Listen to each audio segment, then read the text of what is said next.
Rachel Reeves has just used her second budget to scrap the two-child benefit cap, which is a really big moment for the Labour Party after a big internal battle over the issue for about 18 months. The two-child benefit cap currently limits child benefit to 2 children per household, and scrapping it is seen as the most effective way of lifting hundreds of thousands of children out of poverty. Keir Starmer has been facing pressure to scrap the two-child benefit cap since the second he entered number 10, and only 3 weeks into government he suspended the Labour whip from 7 MPs who voted with the SNP on a motion to scrap it.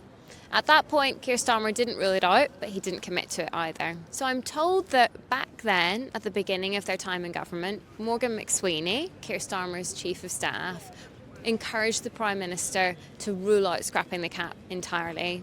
His argument, which is backed up by polling, is that the cap is actually seen as fair by voters and they don't want to scrap it. But Keir Starmer pushed back and left it as an option on the table. George Osborne was the person who introduced the two-child benefit cap under the Tory government, and his argument was that most people saw it as unfair that families on benefits would get extra help with their costs when they had more children, when other working families don't get that kind of support and sometimes make difficult choices about whether to have more children. But that's not how most people in the Labour Party would see it.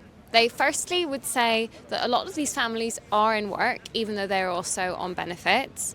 They would also say that it's not fair to punish children for the circumstances of their parents.